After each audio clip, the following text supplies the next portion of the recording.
Hello everyone, welcome to Study Tube. बढ़ते हैं आगे इस सीरीज में और देखते हैं इस सीरीज का सेट नंबर 9। ये हमारा सेट नंबर 9 है। इससे पहले हम लोगों ने 8 सेट्स देखे हैं, तो अगर प्रीवियस सेट्स को देखना चाहते हैं तो चैनल की प्लेलिस्ट को चेक कर सकते हो।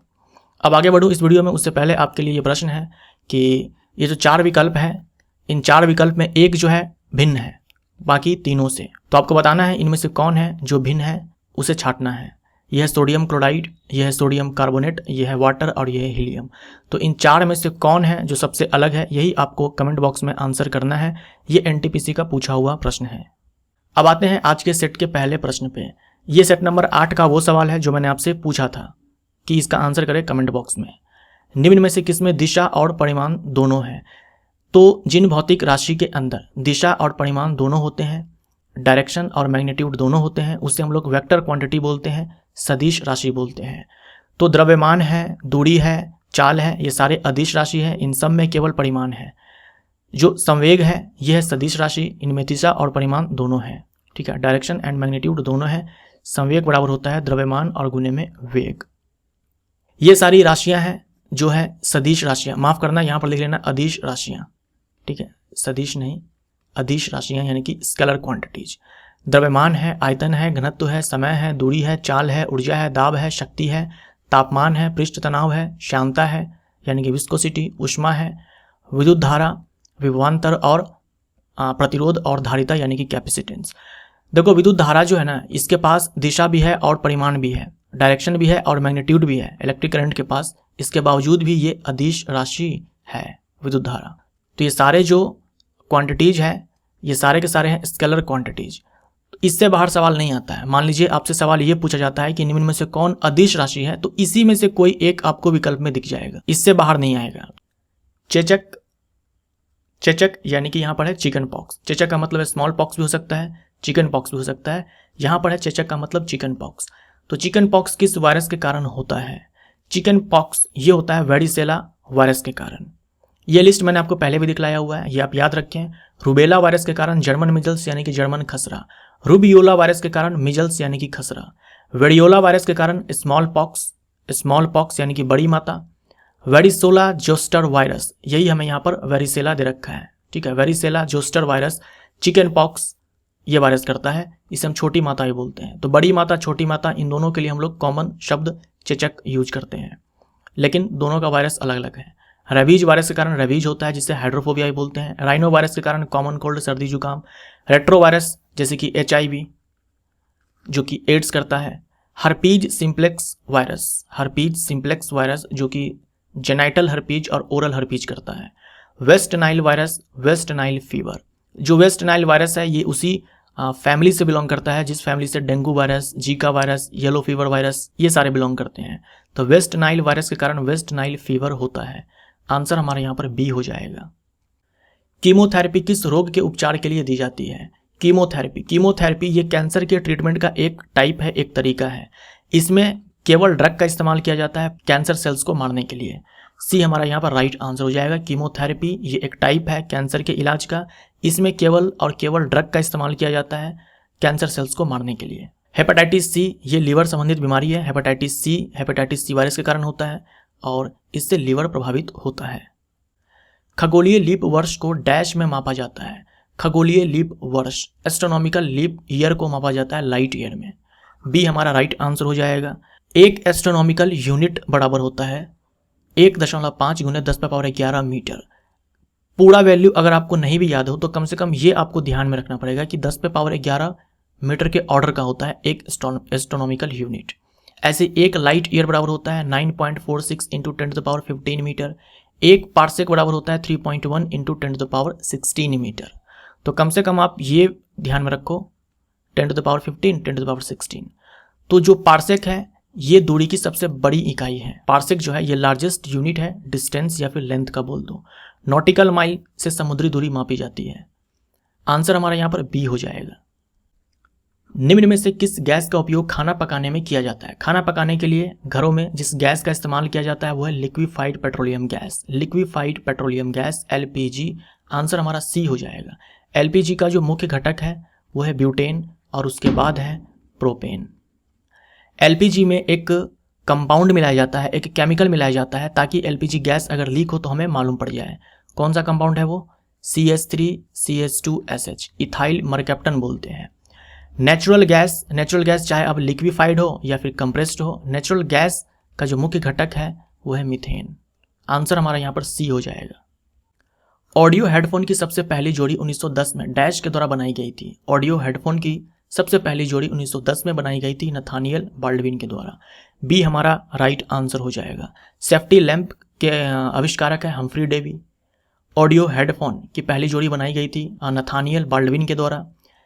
इलेक्ट्रिक जनरेटर या फिर डायनेमो के आविष्कारक है माइकल फैराडे। माइकल फैराडे ने लॉ दिया था electromagnetic induction, law of electromagnetic induction, विद्युत चुंबकीय प्रेरण का जो सिद्धांत है ये माइकल फैराडे ने दिया था और इसी पर आधारित है इलेक्ट्रिक जनरेटर या फिर डायनेमो। सुस्ती क्या है? सुस्ती, देखो सुस्ती में क्या होता है कि जानवर सोते रहते हैं। सुस्ती में जानवर सोते रहते हैं, तो कुछ जानवर ऐसे होते हैं जो गर्मी में सोते रहते हैं, तो हम बोलते हैं कि वो जानवर कर रहा है ग्रीष्म निद्रा, हिंदी में बोलते हैं एस्टिवेशन।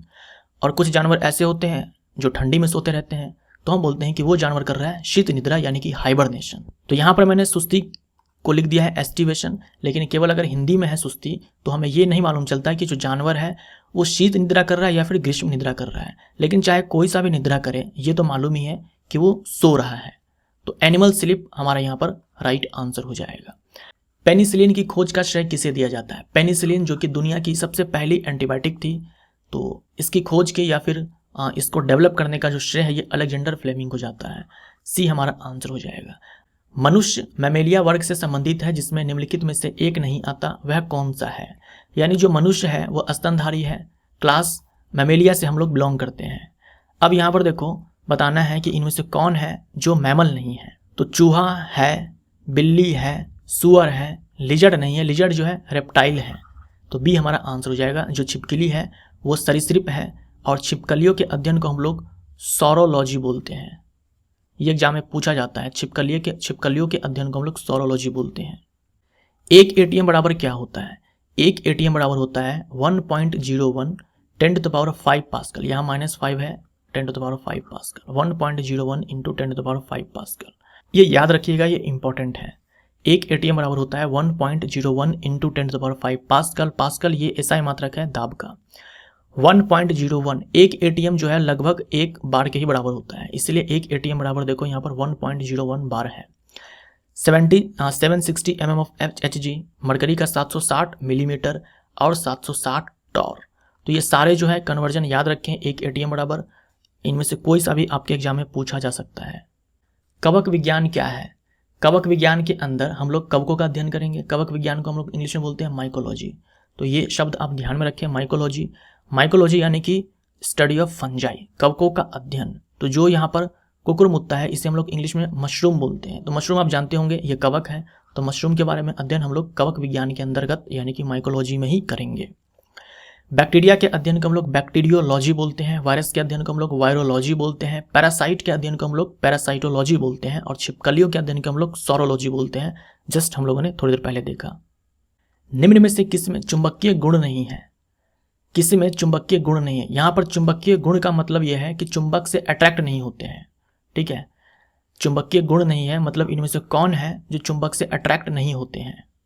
तो याद रखिएगा धातुओं में आयरन, कोबाल्ट और निकल, ये सब जो है ना एक ही आवर्त के अंतर्गत आते हैं। ये सारे के सारे जो है आवर्त 4 के तत्व हैं। आयरन का एटॉमिक नंबर 26 है, कोबाल्ट का 27 है, निकल का 28 है। तो ये जो फेकोनी है, फेकोनी यानी कि आयरन, कोबाल्ट, निकल, ये सारे के सारे जो है चुंबक से अट्रैक्ट होते हैं। तो हमारा आंसर यहाँ पर क्या होगा? निकल नहीं होगा, आयरन नहीं होगा, कोबाल्ट नहीं होगा, एल्यूमिनियम हो जाएगा। एल्यूमिनियम चुंबक से अट्रैक्ट नहीं होता है, तो हम बोल सकते हैं चुंबकीय गुण नहीं है। इनमें समानता का पता करें। पेंगुइन है, ऑस्ट्रिच है, कीवी है, ईमू है। इनके बारे में आप क्या जानते हैं? मैंने आपको ये लिस्ट दिया हुआ था इसी सीरीज के अंदर, एक बार फिर से आप इन सारे को पढ़ लेना। यहाँ देखो आप पक्षी जो उड़ने में असमर्थ हैं उनमें है ऑस्ट्रिच, कीवी, ईमू, जो यहाँ पर दे रखा है ऑस्ट्रिच, कीवी, ईमू। और जलीय पक्षी जो उड़ने में असमर्थ हैं उनमें है पेंगुइन। तो ये सारे जो पक्षी हैं ये उड़ने में असमर्थ हैं, ये सभी उड़ नहीं सकते। तो डी हमारा आंसर। बाकी ये टेबल जो है इंपॉर्टेंट है, एक बार आप इसको पढ़ लीजिएगा। आइंस्टीन का विशेष सापेक्षता का सिद्धांत जिसे हम लोग थ्योरी ऑफ स्पेशल रिलेटिविटी बोलते हैं, इन्होंने कब दिया था? ये दिया गया था 1905 में अल्बर्ट आइंस्टीन के द्वारा।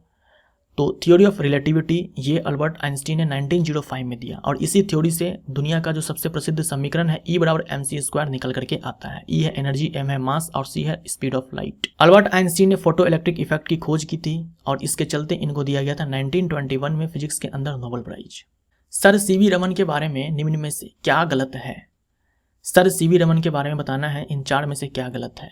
1955 में भारत रत्न से सम्मानित किया गया था, क्या ये सही है? ये सही है। 1930 में इन्हें नोबेल पुरस्कार दिया गया था रमन्स इफेक्ट की खोज के लिए, तो ये भी सही है। इनका जन्म 1888 में तमिलनाडु में हुआ था, ये भी सही है। ये जो विकल्प है कि 1987 में राइट की उपाधि दी गई थी, ये गलत हो जाएगा। सर सीवी रमन ने रमन्स इफेक्ट की खोज की थी 28 फरवरी 1928 को, और इसी के चलते हम लोग मनाते हैं राष्ट्रीय विज्ञान दिवस 28 फरवरी को। रमन्स इफेक्ट की खोज के लिए इनको 1930 में फिजिक्स के अंदर नोबेल प्राइज से सम्मानित किया गया। ये प्रथम भारतीय थे जिन्होंने नोबेल प्राइज प्राप्त किया विज्ञान के क्षेत्र में, या फिर बोल सकते हो फिजिक्स के फील्ड में। भारत रत्न 1954 में दिया गया। इनका जन्म हुआ था 1888 में तमिलनाडु के अंदर, और इनकी मृत्यु हुई थी 1970 में बेंगलोर के अंदर। जिन उप परमाणु कणों में सामान्य उप परमाणु कणों से विपरीत गुण होते हैं उन्हें किस नाम से जाना जाता है? सवाल आपसे यहाँ पर ये पूछ रहा है, जो सब एटॉमिक पार्टिकल्स होते हैं जैसे कि इलेक्ट्रॉन है, प्रोटॉन है, न्यूट्रॉन है, तो उन सब एटॉमिक पार्टिकल्स को हम क्या बोलेंगे जिनके पास इनके विपरीत का नेचर है, यानी उनका जो नेचर है इसके अपोजिट है। जैसे इलेक्ट्रॉन पे माइनस चार्ज होता है तो उनके ऊपर प्लस चार्ज होगा। तो आपने पढ़ा होगा पॉजिट्रॉन, इनके ऊपर प्लस चार्ज होता है, इसे हम लोग बीटा प्लस से भी दिखाते हैं। इलेक्ट्रॉन को हम लोग बीटा माइनस से भी दिखा सकते हैं। तो इन्हें हम लोग एंटी पार्टिकल बोलते हैं, प्रतीक कण बोलते हैं। तो इलेक्ट्रॉन का जो एंटी पार्टिकल है वो पॉजिट्रॉन है, इसे आप एंटी इलेक्ट्रॉन भी बोल सकते हो। प्रोटॉन का एंटी पार्टिकल एंटी प्रोटॉन है, और न्यूट्रॉन का यहाँ पर न्यूट्रोनो है, ये भी सब एटॉमिक पार्टिकल है, इसका जो एंटी पार्टिकल वो एंटी न्यूट्रोनो है, और न्यूट्रॉन का आप एंटी न्यूट्रॉन बोल सकते हो। ये हमारा आंसर यहाँ पर एंटी पार्टिकल हो जाएगा। न्यूट्रॉन को हम लोग n से दिखाते हैं और एंटी न्यूट्रॉन को n बार से दिखाते हैं। ये न्यूट्रोनो है, इसे हम लोग स्मॉल v से दिखाते हैं, और एंटी न्यूट्रोनो को स्मॉल v बार से दिखाते हैं। निम्नलिखित में से किस में एथेनोइक एसिड होता है? एथेनोइक एसिड, एथेनोइक एसिड का जो रासायनिक सूत्र होता है वो होता है CH3COOH। एथेनोइक एसिड, इसी को हम लोग क्या बोलते हैं? एसिटिक एसिड, एसिटिक एसिड या फिर एथेनोइक एसिड। तो जो सिरका होता है उसी में होता है एसिटिक एसिड। नींबू के रस में क्या बोल सकते हो आप? Citric acid. ऑरेंज जूस में भी सिट्रिक एसिड। टमाटर में होता है ऑक्सैलिक एसिड। रोशनी के लिए साधारण बल्ब की जगह LED और CFL उनकी डैश की वजह से ले रहे हैं। हम लोग अपने घरों में आजकल क्या है कि LED का इस्तेमाल करते हैं, CFL का इस्तेमाल करते हैं, ये साधारण बल्ब का इस्तेमाल नहीं करते हैं जिसमें टंगस्टन का फिलामेंट लगा हुआ करता था। इसका इस्तेमाल नहीं के बराबर करते हैं या फिर बिल्कुल ही नहीं करते हैं। LED का इस्तेमाल करते हैं, CFL का इस्तेमाल करते हैं। ऐसा क्यों? तो आप बोलेंगे कि क्योंकि इन सब के इस्तेमाल से जो बिजली का जो बिल है ये कम आता है। बिजली का बिल जो हम पे करते हैं वो किस चीज़ के लिए पे करते हैं? हम लोग पे करते हैं, जैसे मान लो 100 यूनिट आपने बिजली को खर्च किया तो इसके लिए आप बिजली का बिल पे करते हो। तो ये जो यूनिट है इसी को हम लोग किलोवाट आवर बोलते हैं, और ये जो यूनिट है ये एनर्जी की यूनिट है, यानी ऊर्जा की इकाई है किलोवाट आवर या फिर ये यूनिट। तो हम जो बिजली बिल पे करते हैं वो ऊर्जा के लिए पे करते हैं कि हमने कितनी ऊर्जा खर्च की है। तो LED और CFL का इस्तेमाल हम करते हैं क्योंकि ये कम ऊर्जा खाते हैं। जो साधारण बल्ब हुआ करता था ये ज़्यादा ऊर्जा खाता था। तो एनर्जी एफिशिएंसी हम यहाँ पर आंसर को टिक मारेंगे कि जो एनर्जी एफिशिएंसी है ये LED के पास सबसे ज़्यादा है, उससे कम CFL के पास है, और इनकैंडिसेंट यानी कि साधारण बल्ब ये वाला ये सबसे ज़्यादा एनर्जी का इस्तेमाल करता था। और इस्तेमाल तो ज़्यादा करता था लेकिन यूज नहीं करता था। जैसे एनर्जी अगर आप 100 जूल यहाँ देते हो तो इसमें से 95 जूल जो है ना ये हीट के फॉर्म में बर्बाद चली जाती थी एनर्जी। केवल 5 जूल जो है ये हमें प्रकाश देती थी। और इसके ठीक विपरीत यहाँ पर LED में होता है कि 95 जूल जो है एनर्जी खर्च होती है प्रकाश देने में, और 5 जूल जो है हीट के फॉर्म में बर्बाद होती है या किसी और फॉर्म में बर्बाद होती है।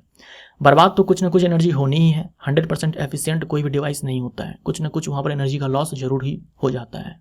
और CFL में इसे थोड़ा कम बोल सकते हो, 70-80 जो जूल है वो प्रकाश देने में, और बाकी सारे बर्बाद हो जाएंगे। तो इन सब के इस्तेमाल से एनर्जी बचती है, बिजली बिल हमें कम पे करना पड़ता है। एलईडी का फुल फॉर्म होता है लाइट एमिटिंग डायोड, ये सेमीकंडक्टर डिवाइस है। और सीएफएल का फुल फॉर्म होता है compact fluorescent lamp, compact fluorescent lamp. और एलईडी का मतलब लाइट एमिटिंग डायोड।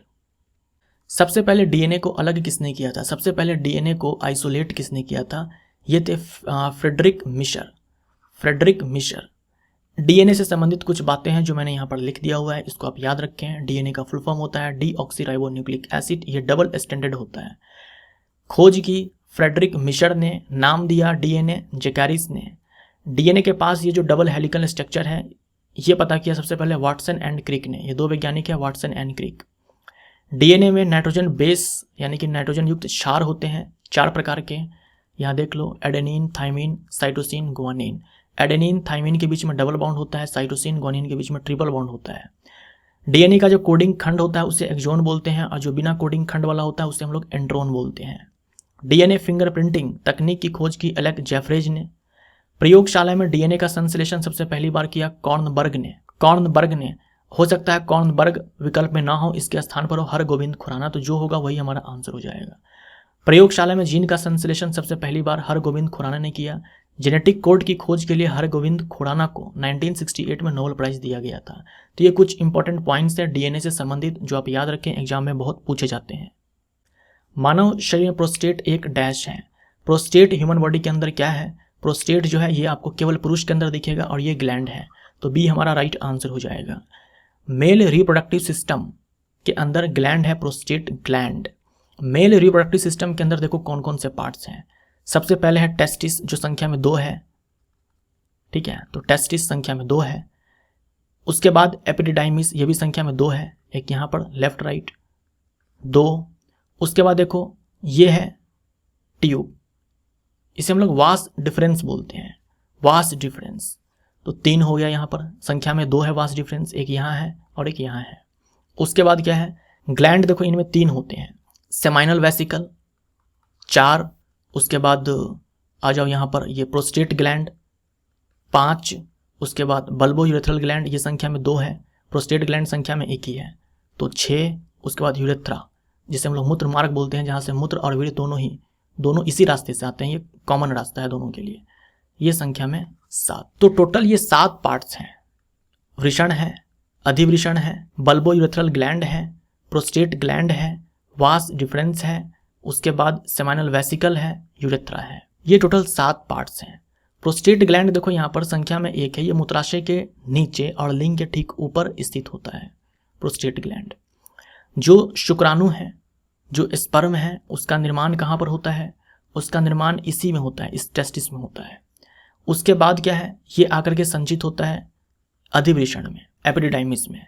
तो जब वीर्य बाहर आता है यहाँ से, तो देखो कैसे कैसे रास्ता को फॉलो किया जाता है शुक्राणु के द्वारा। शुक्राणु क्या है? इस अधिवृषण से टेस्टिस में बना, वृषण में बना और अधिवृषण में आकर के संचित हुआ।